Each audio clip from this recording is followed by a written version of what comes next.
también. Y gracias, porque algunos están desde el momento en que se ocultara el sol. Ya disfrutaron un tiempo de confraternidad en la cena, en los preparativos de esta apertura. Y si les fuera posible a los que están en la parte final, les agradeceríamos mucho si pudieran ocupar aquí las bancas que están en la parte de adelante. Les queremos pedir de esa manera, disculpen el momento, porque nuestras cámaras fotográficas van a difundir este mensaje de unidad a diversas partes de nuestra nación y del mundo, a través de nuestra radio también, que en esta noche va a transmitir esta ceremonia de apertura de la segunda cumbre de santidad. Bienvenidos a todos. Sé que hay de diversos lugares y de algunos distritos fuera también del Perú Norte. A todos ustedes, bienvenidos en esta noche. Allí como estamos, vamos a orar que Dios dirija no solamente esta noche, sino todo el tiempo de esta cumbre de santidad. Amado Padre, te damos gracias por tu inmensa misericordia. Te damos gracias por tu presencia en este lugar.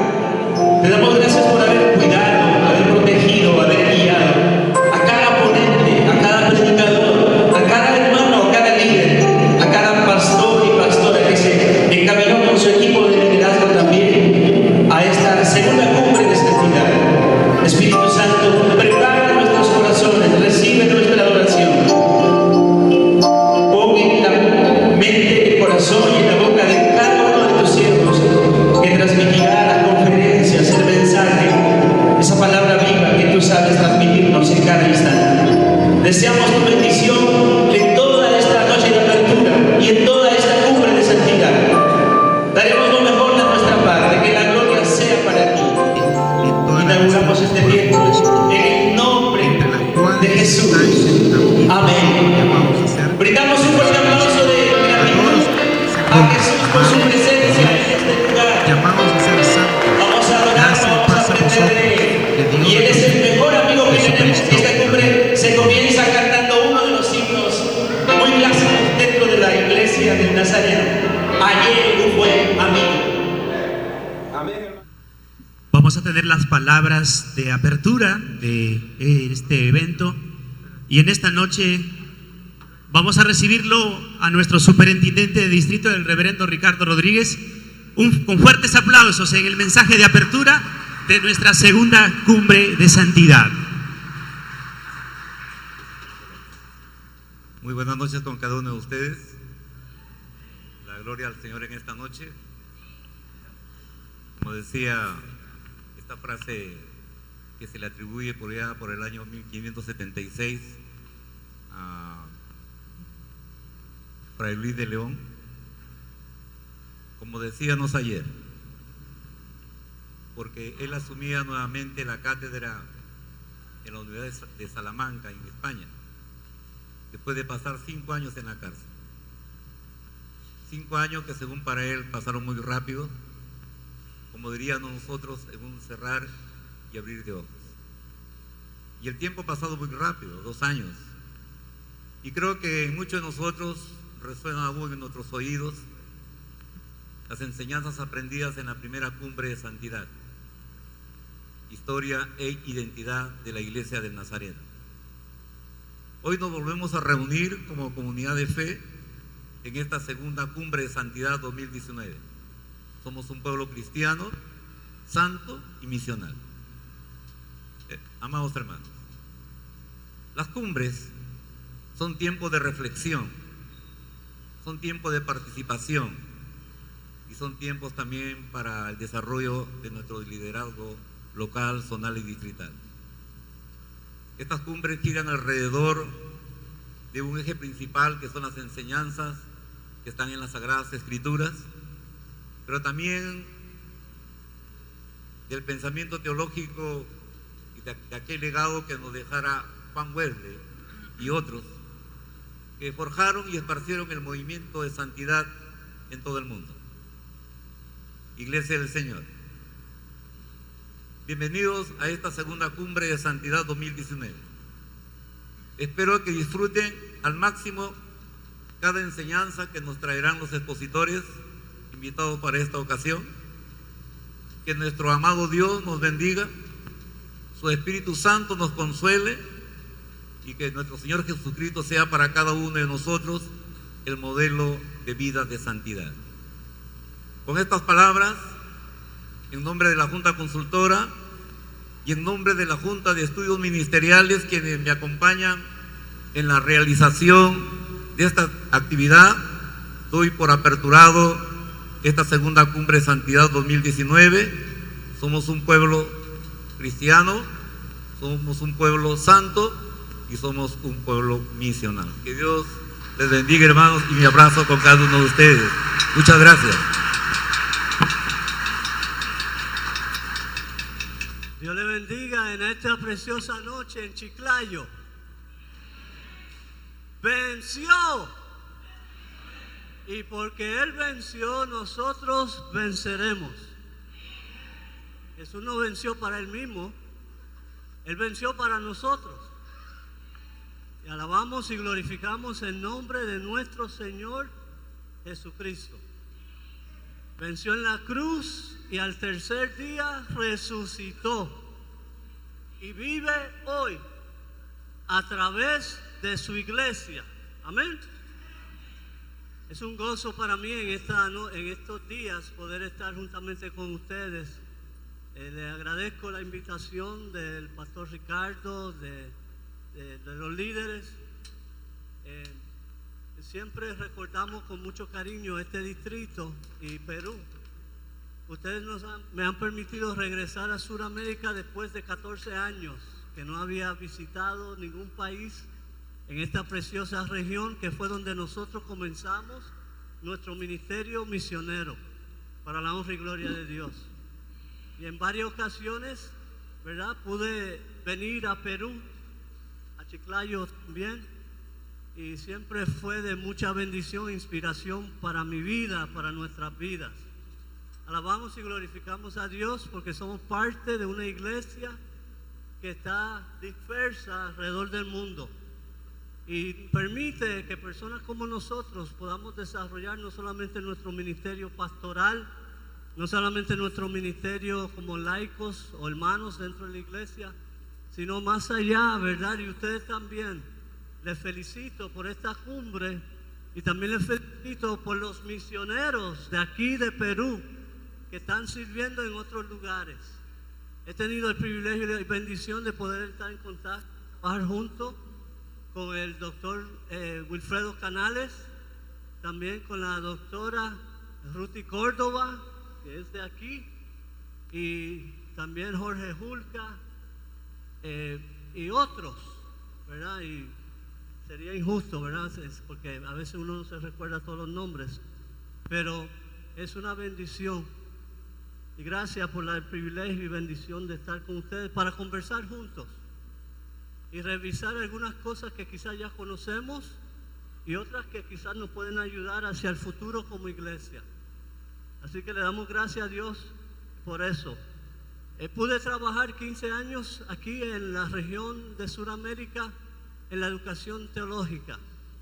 Y naturalmente nuestros caminos cruzaron muchas veces con el reverendo Ernesto Lozano, que me alegro mucho poder verlo en esta noche, y también con el doctor Evelio Vázquez. Así que gracias, hermanos, y gracias por la labor que han realizado, por desarrollar líderes y pastores. Es principal para el desarrollo presente y futuro de la iglesia, y el Señor lo ha usado grandemente en esa área. Solamente quiero mencionar algunas cositas rápido. Espero que entiendan mi español. Viví aquí 15 años y mi español era mejor, pero regresé a Puerto Rico y se dañó. Y entonces voy a tratar de no hablar puertorriqueño, sino español. Ustedes los peruanos son muy buenos en el español, así que ustedes me van a excusar si digo algo en algún momento que no entienden o que entienden mal. Pero eso es culpa mía. Pero quiero hacer algunas cosas rapidito. El pasaje bíblico que acabamos de leer en el devocional, Romanos 1, del 1 al 7, va a ser la base de nuestras primeras 3 conferencias, predicaciones. Y vamos a hacer referencia a ellas. Así que es importante.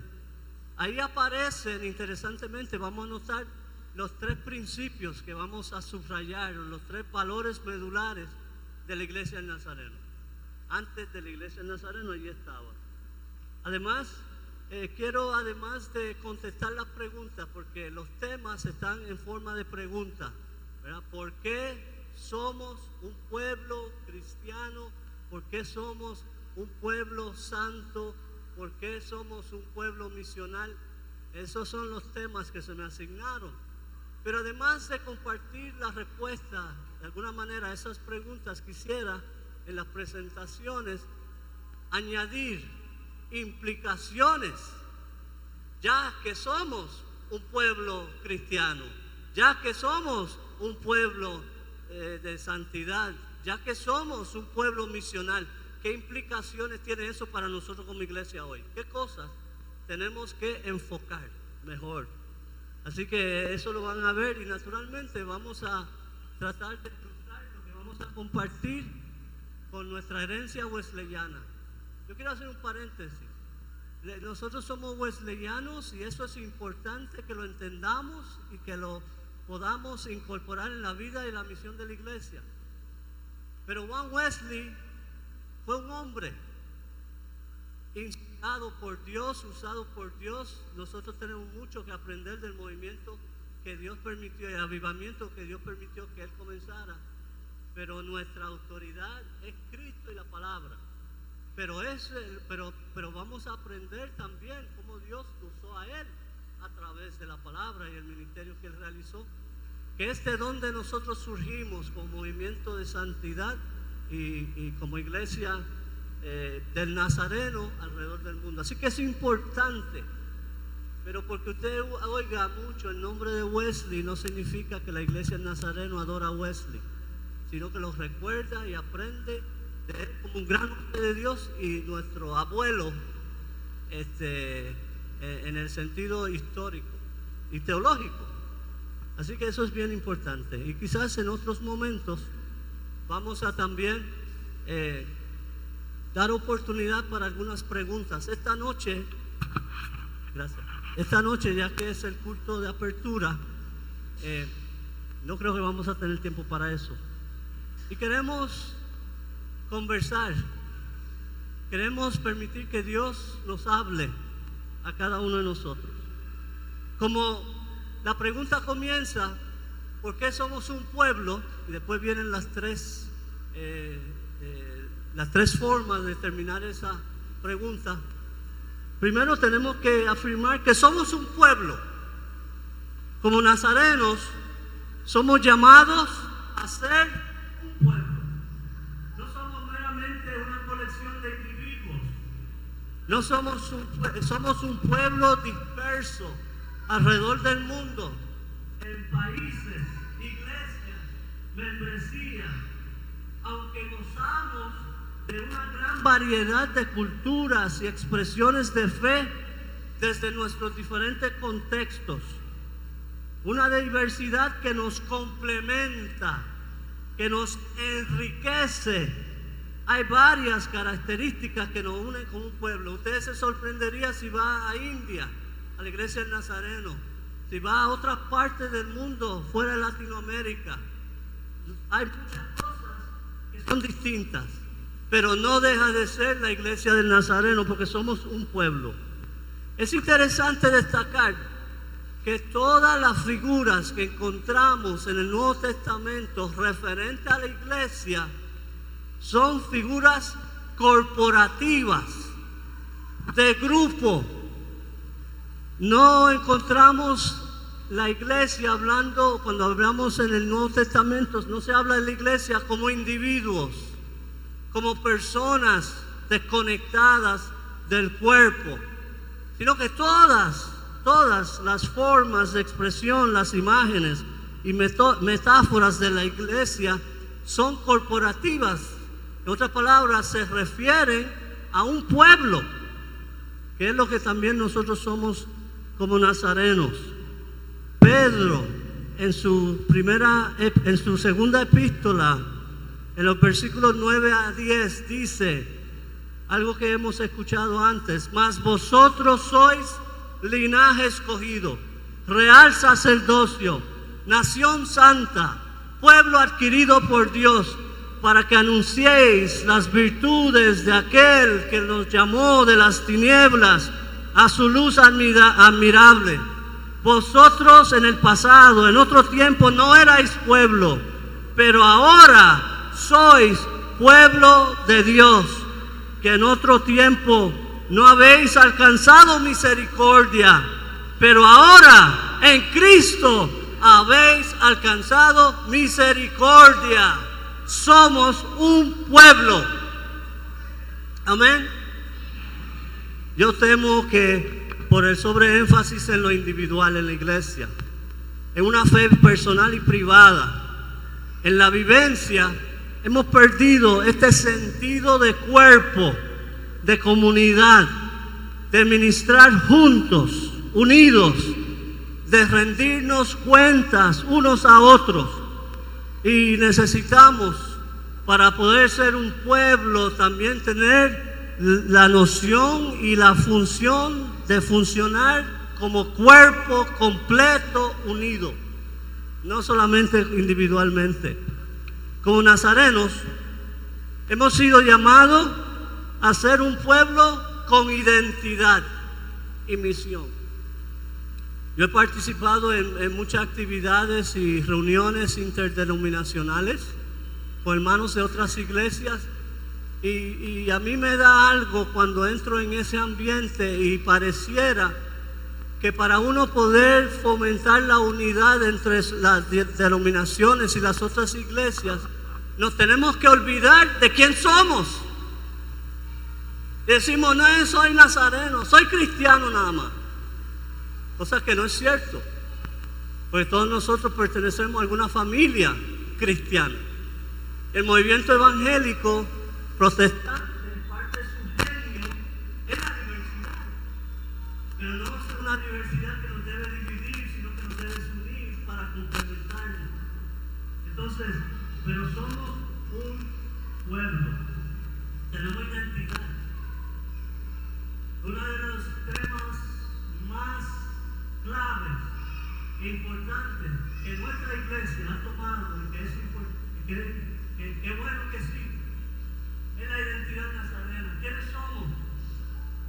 ¿Quiénes somos nosotros?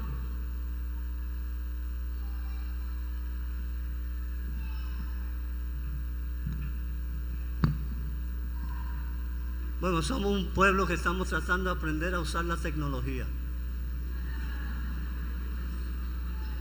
Regresamos al micrófono con alambre. Interesante. Tenemos una identidad y misión, hermanos.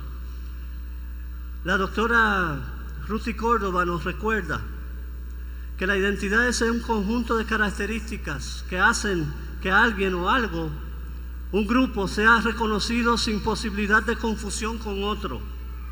La identidad es lo que nos distingue como pertenecientes a una familia o grupo de personas. Así se dice que una persona tiene identidad cuando es congruente con lo que es y lo que hace. Bueno, la Iglesia del Nazareno, como organización cristiana, también tiene una identidad definida que le caracteriza y que se expresa en su misión, sus creencias y sus valores. Así que es importante entender bien quiénes somos. Es importante reconocer también, cuando hablamos de identidad, el aspecto contextual. La Iglesia del Nazareno peruana, aunque compartimos muchas cosas, no es idéntica a la Iglesia del Nazareno puertorriqueña. Y eso es bueno. Nuestra forma de hablar, nuestra forma de pensar, nuestra forma de administrar es distinta, pero los principios que rigen quién somos son iguales. Amén. Entonces hay lugar para diversidad. No somos autónomos, no somos robots como nazarenos en cualquier lado, en cualquier lado. Y también la identidad es algo que se desarrolla con el tiempo. Los nazarenos que comenzaron la obra en 1895, la primera iglesia del Nazareno, no se parecen a los nazarenos de hoy, porque el tiempo ha cambiado, aunque los principios son los que nosotros subrayamos y enfatizamos. Entonces, y uno como cristiano y seguidor de Cristo crece, se desarrolla, madura. La locura que yo pensaba cuando era un pastor joven, ya yo miro eso y digo, ay Señor, perdóname. Ahora estoy mejorando, estoy aprendiendo, estoy desarrollándome. No porque lo que estaba diciendo no fuera necesariamente cierto, sino porque quizás habían otros elementos que estaban ausentes, que en mi ignorancia o en mi comenzar no lo veía. Entonces hay desarrollo también, quiénes somos como iglesia del Nazareno en los lugares que somos, hablando de nuestra identidad. Con la preocupación de reafirmar nuestra identidad y misión. No vamos a hablar mucho de misión porque tenemos una sesión para eso. Pero con la preocupación de reafirmar nuestra identidad y misión a los nuevos nazarenos y a las generaciones venideras, en la Asamblea General del 2001 se introdujo los 3 valores esenciales o medulares que van a ser la base de lo que nosotros hemos recibido. Y hemos recibido durante los años y recientemente otros materiales. Yo sé que aquí se han recibido fundamentos y esenciales, nazarenos y otros.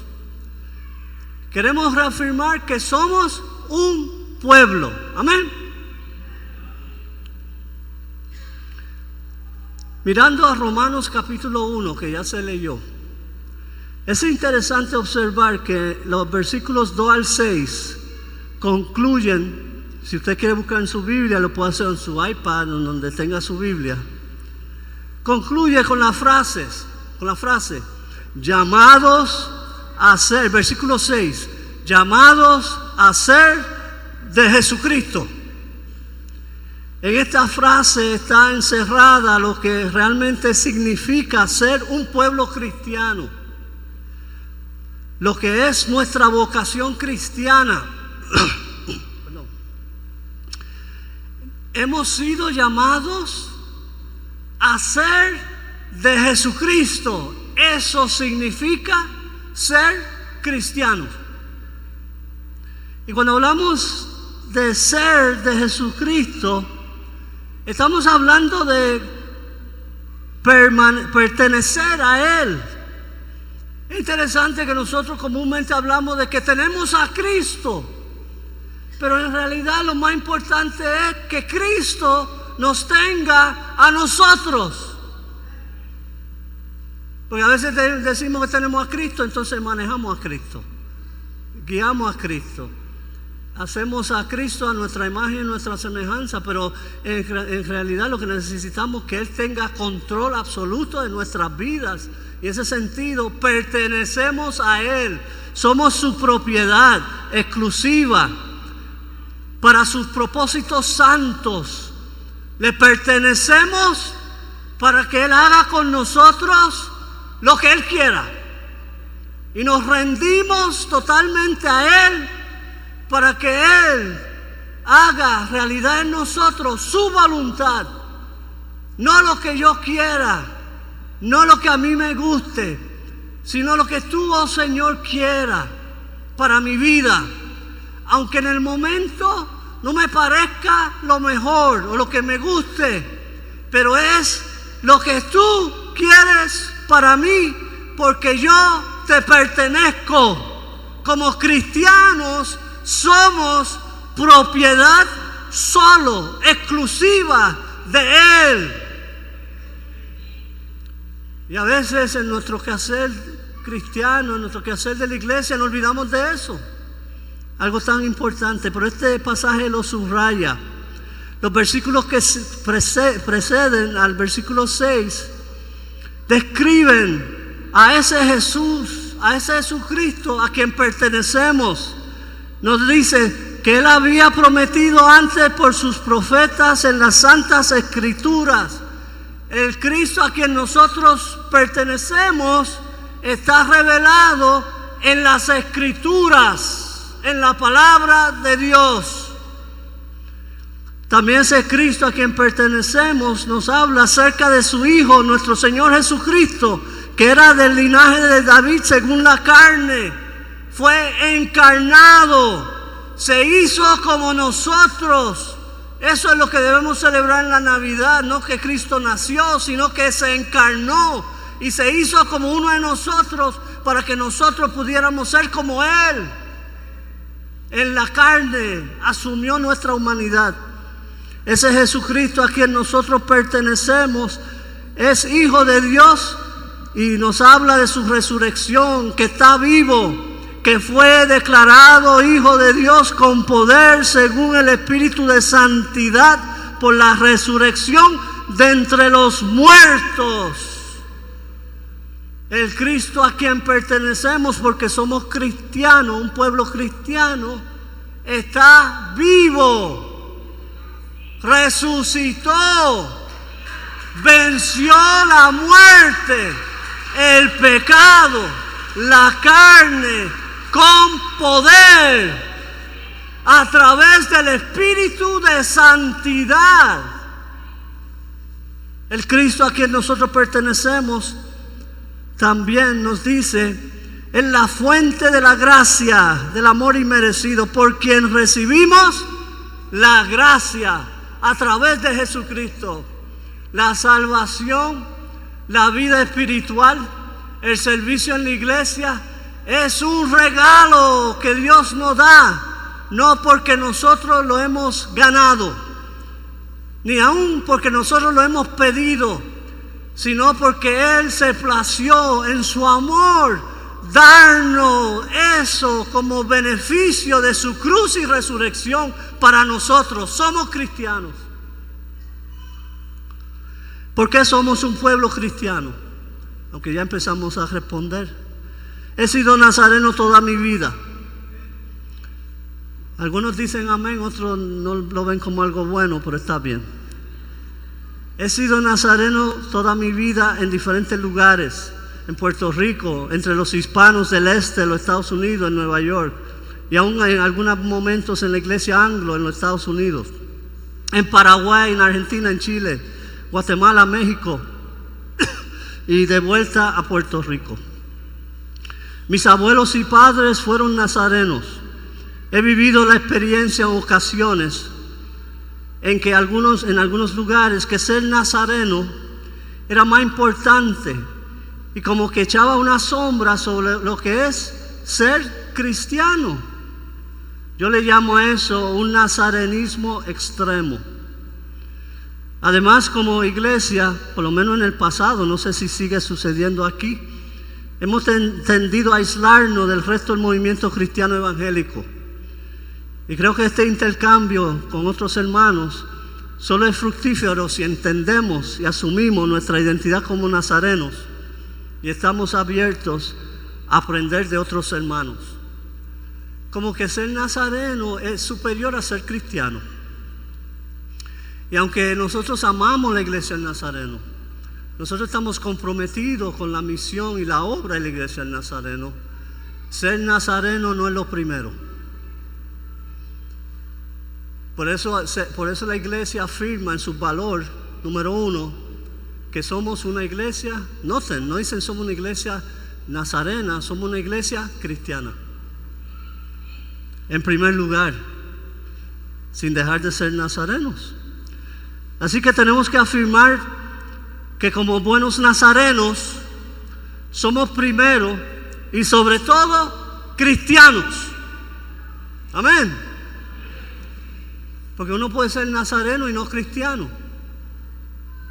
Pero no puede ser, pero nosotros lo que queremos es ser cristianos y nazarenos. Así que tenemos que afirmar que como buenos, esto nos lleva a reconocer lo que compartimos con otros cristianos en el mundo. Podemos decir muchas cosas, pero básicamente somos cristianos porque, en primer lugar, somos llamados a seguir a Cristo. durante toda la vida, parecernos a Él en nuestro carácter y en nuestro servicio cristiano. Somos cristianos porque también arrastramos nuestros comienzos desde la iglesia primitiva, aunque la iglesia del Nazareno naturalmente surgió mucho tiempo después. Porque creemos que somos parte del movimiento de la iglesia desde Pentecostés, no desde Phineas Bresee, no desde 1908, sino que tenemos esa herencia también como base de lo que somos. Somos cristianos porque proclamamos el señorío de Jesucristo, y en los credos trinitarios e históricos de la iglesia, el credo de los apóstoles y el credo de Nicea, que contienen las doctrinas básicas de la fe cristiana, y estamos cimentados sobre la enseñanza de los apóstoles. Y eso es lo que encontramos en Hechos, que fue una de las marcas de la iglesia. Ellos seguían las enseñanzas de aquellos que las recibieron directamente del Maestro, de los apóstoles. El asunto de los apóstoles de hoy es todo un enredo, porque en realidad tenemos que hablar más de una iglesia apostólica que apóstoles. Una iglesia que está enviada en una misión. Y también somos cristianos porque afirmamos los postulados básicos de la Reforma Protestante, que fueron 4: solo Escritura, solo fe, solo gracia, solo Cristo. Ahí es que se divide el cristianismo, del cristianismo romano al cristianismo protestante evangélico. Somos cristianos porque testificamos de su amor por medio de los sacramentos del bautismo y la Santa Cena, que nosotros consideramos que son medios de gracia, son medios a través de los cuales la gracia de Dios se dispensa, se distribuye, se aplica a nuestras vidas. Los sacramentos es otro tema que tenemos que desarrollar juntos en algún momento.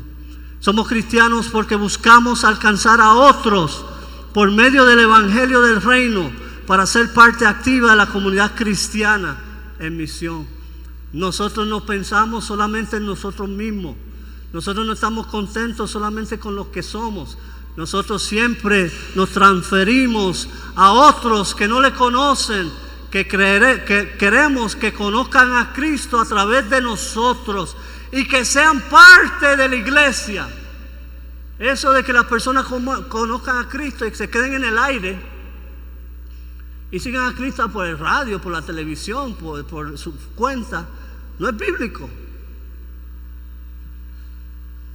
Yo le digo a mis hermanos en mi distrito, nosotros no estamos aquí para ganar personas para que se vayan a otra iglesia. Si eso sucediera por algunas circunstancias especiales, está bien. Pero nosotros estamos compartiendo el Evangelio para que sean parte de nuestra familia. Amén. ¿O usted quiere alcanzar personas y no está dispuesto a invitarlo a su iglesia? Bueno, algunas iglesias no sé, ¿verdad? Entonces somos cristianos por eso. Y también somos cristianos porque esperamos la segunda venida de Cristo, para la cual nos preparamos. ¿Cómo nos preparamos para hacer su segunda venida? Cumpliendo nuestra misión. Que cuando Él venga nos encuentre, no con los brazos cruzados, no así esperando, haciendo así, nos dice el Evangelio.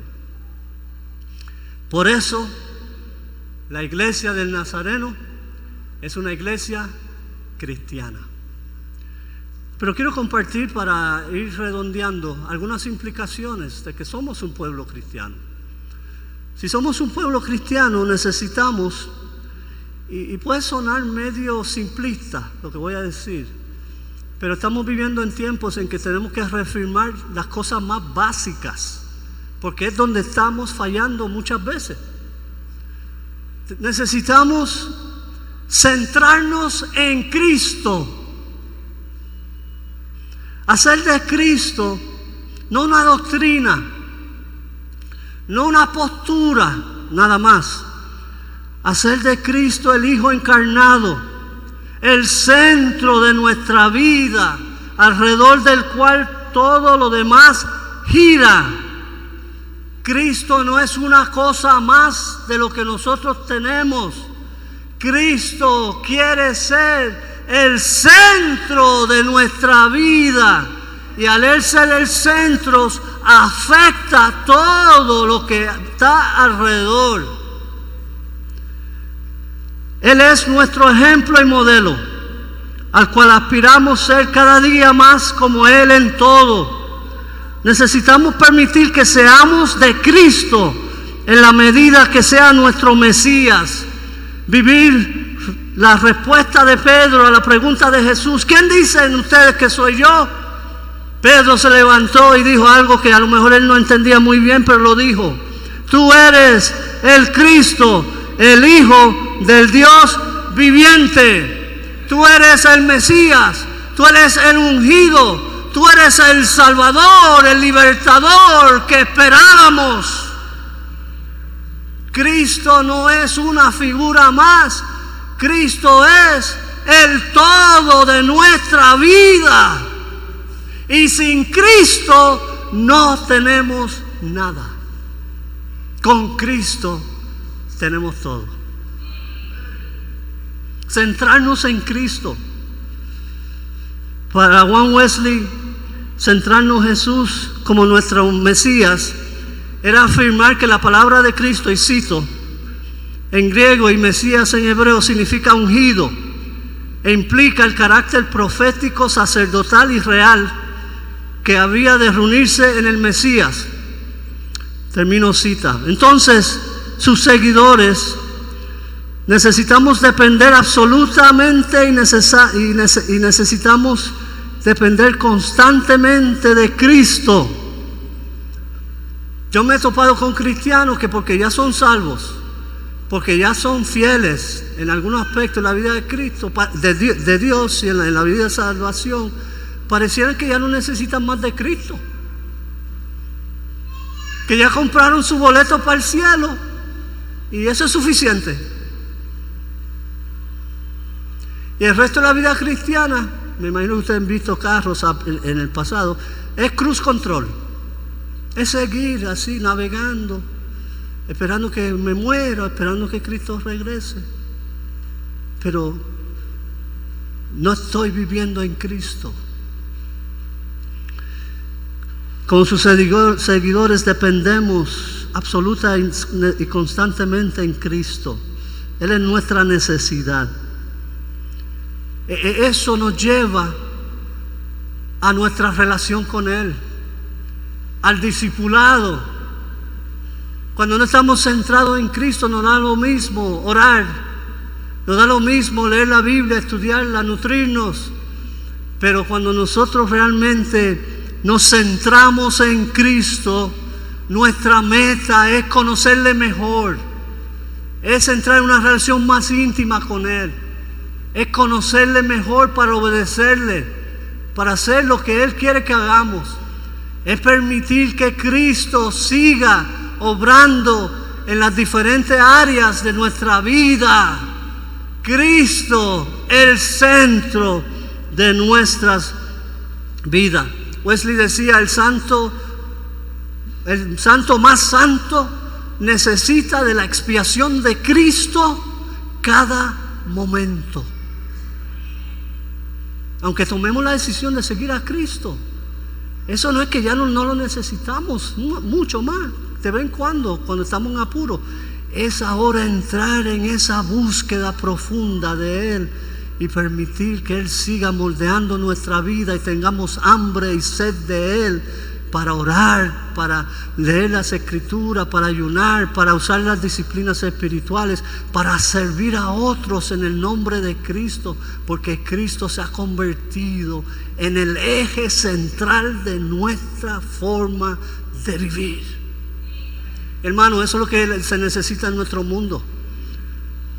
La gente, por lo general, no está en contra de Cristo,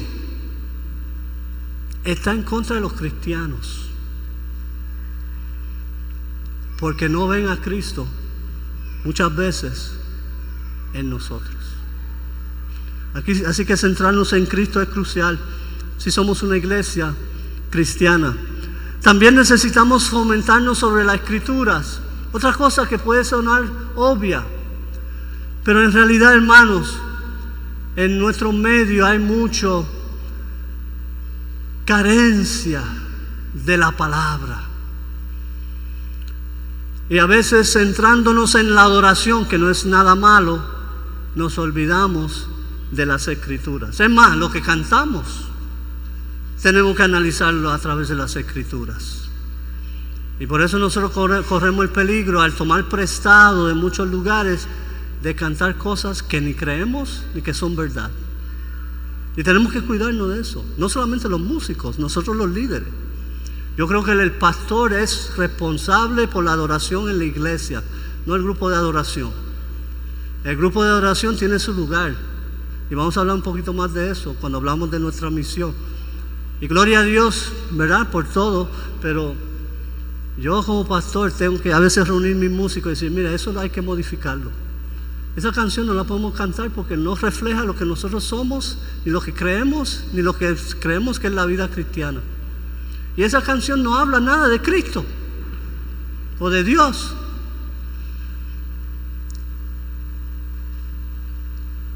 Entonces, ¿verdad? Centrarnos en las Escrituras, fundamentarnos sobre la Escritura. La palabra escrita, revelada e inspirada como nuestra verdadera autoridad. Yo he hablado con cristianos y les he mostrado lo que dice la Biblia a la luz de lo que ellos están viviendo, que hay una gran diferencia, y ellos me dicen, pero yo voy a seguir viviendo así. Pues entonces la Biblia no es autoridad para usted. Eso es solamente algo que usted dice. Para Wesley la Biblia es la fuente principal de teología y la base para las creencias, la vida y ética cristiana en las Escrituras. Ustedes recuerdan la famosa cita que parte del prefacio de los sermones de Wesley. Él decía, solo una cosa deseo saber, el camino del cielo, cómo llegar a salvo a esa costa feliz. Dios mismo se ha dignado mostrar el camino. Para eso fue que vino desde el cielo. Lo ha escrito en un libro. Dadme ese libro a cualquier precio. Dadme el libro de Dios. Lo tengo. Me basta con el conocimiento que hay en él. Quiero ser homo unis libri, hombre de un solo libro. Eso no significa que Wesley no leía nada más. Hombre de un solo libro significa que la Biblia era el centro de su vida y de su práctica en la fe cristiana. Wesley consideraba la Escritura como el medio de gracia principal. ¿Verdad? Los medios de gracia son muchos, pero el principal es las Escrituras. Es la fuente a través de la cual se cimienta y se legitimiza todo lo demás concerniente a la fe. Esa es nuestra base, de ahí partimos. Lo cito, él decía, todos los que anhelan recibir la gracia de Dios deben buscarla escudriñando las sagradas Escrituras. Esto no es solamente provechoso para el pueblo de Dios, que ya camina a la luz de su rostro, sino aún para aquellos que todavía permanecen en las tinieblas, buscando a aquel a quien no conocen. Interesante. La Escritura también útil para los no creyentes. Si somos una iglesia cristiana, y estamos concluyendo, necesitamos comprometernos a vivir vidas auténticas y radicalmente cristianos. Ser cristiano en este mundo es ser diferente. Y cuando hablo de diferente, no estoy hablando de ser raro, de ser una persona cerrada que no escucha nada más y no entiende nada más. Sino estamos hablando, hermanos, de nosotros vivir diferente porque no somos de este mundo, aunque vivimos en este mundo y en este mundo trabajamos y cumplimos nuestra misión. Somos, John Stott ha escrito, somos ciudadanos de dos reinos. Somos ciudadanos de este mundo. Usted es peruano, ¿verdad? ¿Usted paga impuestos? ¿Ustedes tienen sus hijos en las escuelas peruanas? ¿Sí? No les voy a preguntar si manejan como manejan por ahí, pero lo más seguro que sí también. Usted es peruano y hay leyes en este país. Hay cosas que tenemos que cumplir fielmente, siendo honestos, siendo transparentes. Pero nosotros también somos ciudadanos del reino de Dios. Y el reino de Dios está sobre el reino de este mundo en el cual nosotros participamos. Así que es vivir una vida auténticamente cristiana. Lo más que ha afectado a la iglesia es el mal testimonio de algunos, de líderes, de hermanos, de hermanas. Una vida cristiana de verdad, que es diferente a los demás. Y vivimos en un mundo que está tratando de que nosotros seamos más como ellos.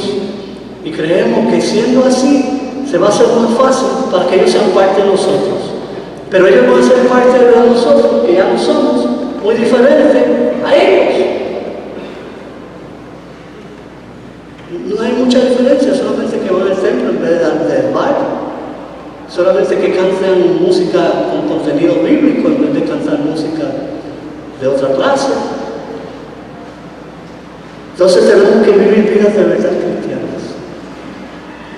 Para nosotros, vidas de verdad santas en este mundo. Nuestra tarea es impactar y contagiar a otros con el amor de Cristo. Evangelismo no es compartir un mensaje nada más. Evangelismo es compartir el amor de Dios que ha sido derramado en nuestros corazones y que se ha desbordado en nosotros y salpica para otros. Porque el mensaje sin testimonio no tiene fuerza. Evangelismo es decir, Dios quiere que tú seas como yo. No, pero es como Cristo. Sí, pero ellos no conocen a Cristo. El único representante que ellos tienen de Cristo somos nosotros. Y si nosotros vivimos como Cristo, Cristo llega a sus vidas. ¿Amén? Amén. Porque el Evangelio es encarnacional. Nosotros no ganamos, no estamos para ganar argumentos, aunque tenemos que tener bases. Nosotros estamos, en vez de tratar de forzar y dar suficientes argumentos para que la gente lógicamente dice, bueno, es verdad, 2 y 3, 2 y 1 son 3, y sí somos pecadores, y sí necesitamos salvación. Entonces, ¿dónde está la salvación? Sino que el evangelismo es contagiar a otros con el amor que hay en nuestras vidas y que hay para Dios y para otros.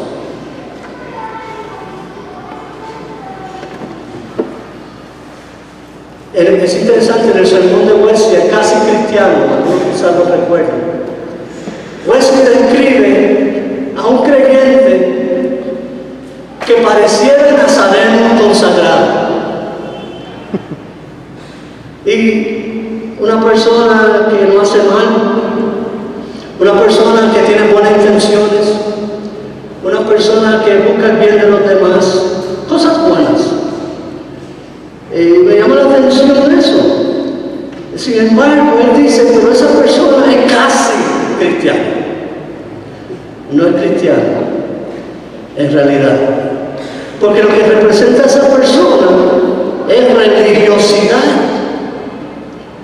Una honestidad pagana deja de hacer cosas malas. Una apariencia de piedad es sincero, con buenas intenciones, hasta practicar los medios de gracia, orar y leer la Biblia.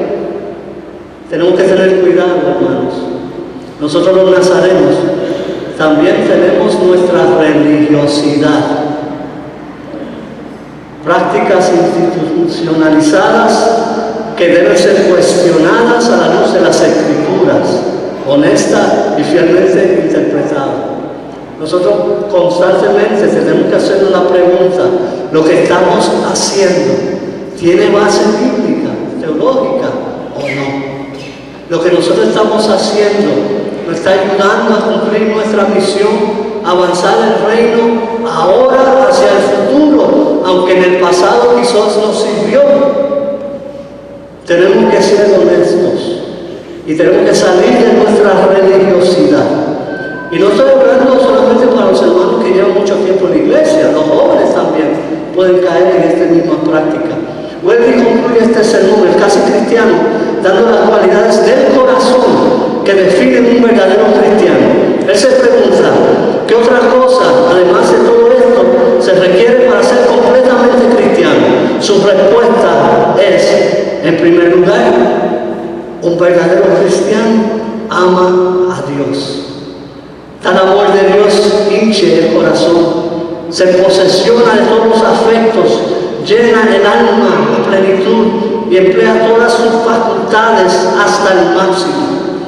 La segunda señal de un verdadero cristiano es el amor al prójimo. No podemos, en modo alguno, dice él, exceptuar a nuestros enemigos y a los enemigos de Dios y de sus propias almas. Todo cristiano ama a los tales como sí mismo, así como Cristo nos amó, nuestros enemigos. Y hay todavía una cosa más que se requiere para ser completamente cristiano.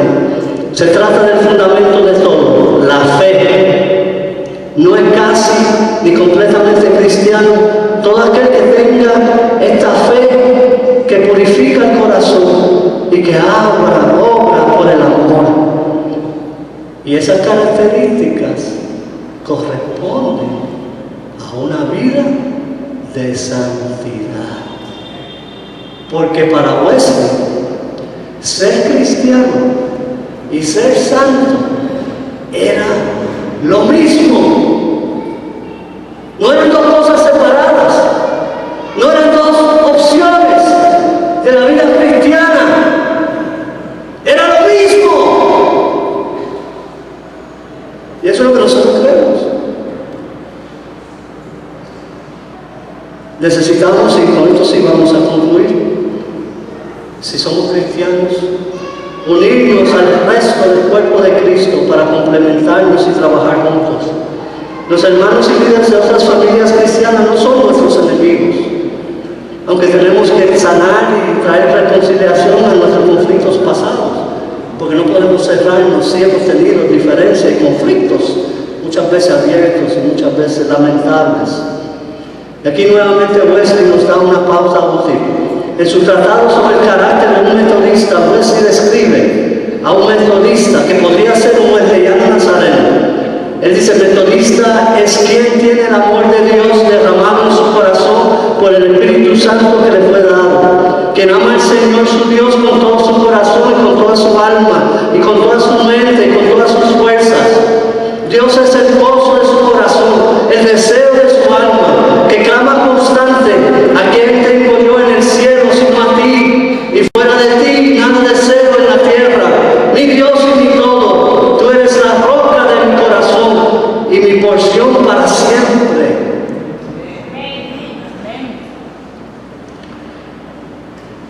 Un metodista o un nazareno es un verdadero cristiano. Y es interesante que ese tratado no termina con este párrafo que voy a leer también, hablando de ser parte del cuerpo de Cristo completo, más amplio. A nosotros nazarenos nos ha costado esto en muchos lugares.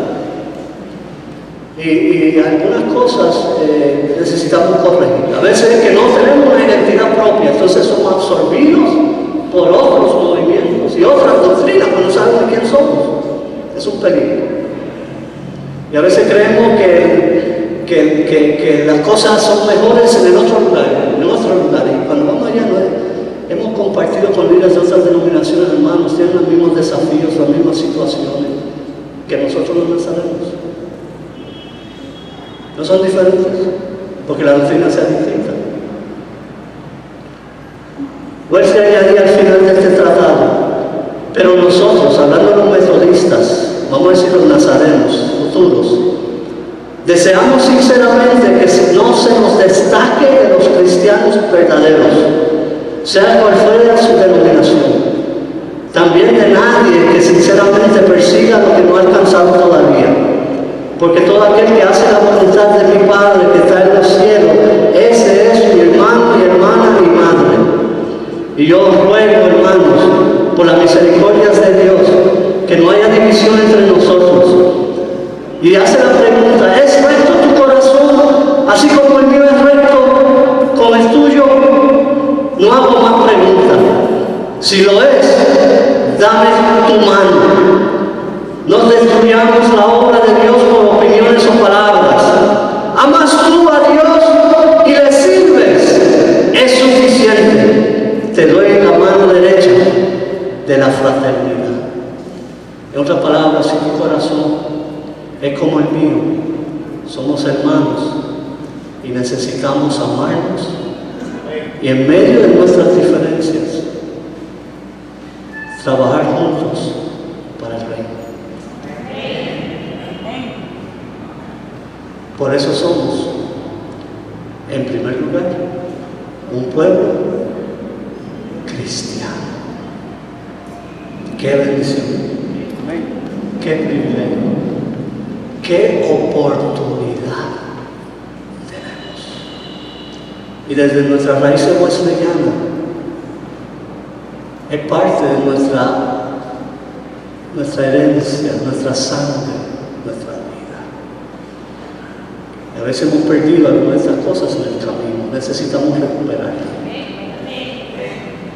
Para la honra y gloria de Dios y para contribuir al avance del reino en Chiclayo, en Perú y hasta lo último de la tierra, en donde estén activamente integradas y participando todas las generaciones de nazarenos. Yo me gozo en esta noche al ver muchos jóvenes, pero también me gozo con los hermanos que han estado muchos años sirviendo al Señor y otros que están quizá entre medio de esos dos extremos generacionales. La iglesia está compuesta de varias generaciones y cada generación tiene su lugar. No debemos nosotros preferir ni tampoco descuidar ninguna de esas generaciones, sino incorporarnos y aprender uno de los otros y escuchar las historias gloriosas de lo que Dios hizo en el pasado. Amén. El Nuevo Testamento está lleno de eso. El Dios que actuó con nosotros y obró en el pasado es el Dios que está con nosotros y va a obrar de diferentes maneras en nuestro futuro. Pero también nosotros, los que ya pasamos los 60 años, yo pensé que nunca iba a llegar a esa edad, pero ya llegué hace varios años. Escuchar las inquietudes de nuestras nuevas generaciones. ¿Cuáles son los desafíos que ellos tienen? ¿Cómo es un mundo diferente al nuestro cuando nosotros tuvimos su edad? Incorporarlo como hijos y hermanos y nietos a la familia. Y aunque no veamos siempre todo de la misma manera, centrarnos en lo principal que ya me mencionado, en Cristo, en la Escritura, en nuestra herencia, en el futuro que Dios quiere darnos como iglesia. La iglesia del Nazareno siempre se ha definido como una iglesia cristiana. Como nazarenos, seamos verdaderos cristianos, propiedad de Cristo, viviendo en santidad con humildad y gracia. La iglesia del Nazareno no es la dueña de la doctrina de santidad.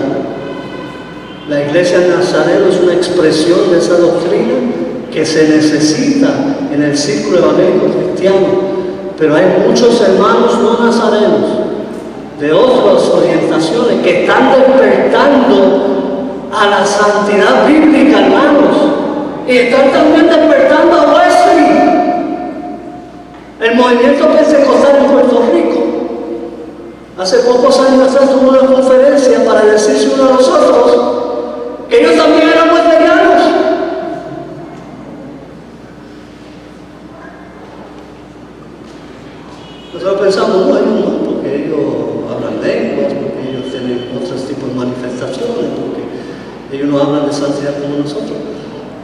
pero históricamente hay una conexión.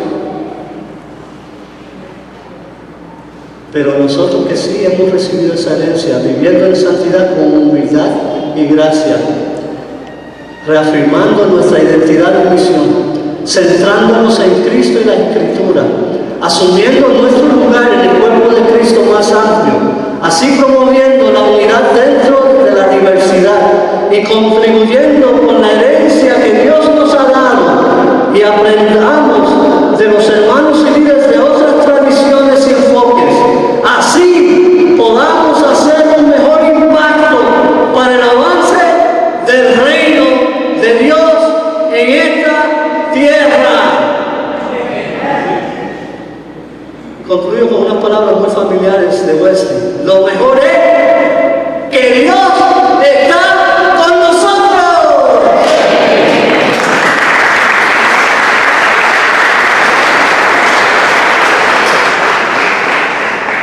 Y su Espíritu Santo se va a encargar de renovar nuestras mentes para renovar nuestro servicio. Que Dios le bendiga en esta noche. Y queremos concluir con un tiempo de oración. Lo que hemos escuchado son desafíos. Algunos no son nuevos, otros quizás usted no lo había escuchado antes, pero son desafíos. El mejor momento de la iglesia siempre es el futuro. Porque no solamente tenemos más tiempo, sino esperamos su venida.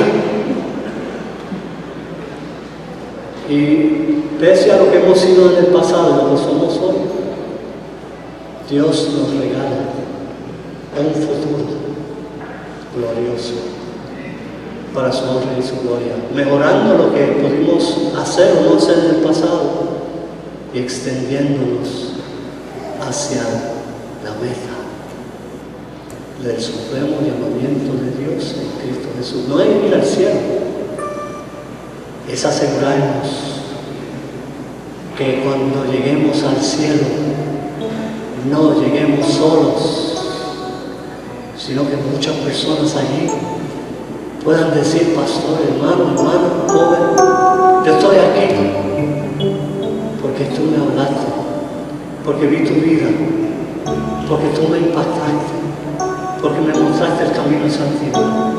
Yo estoy aquí porque tú hiciste lo que Dios te encargó.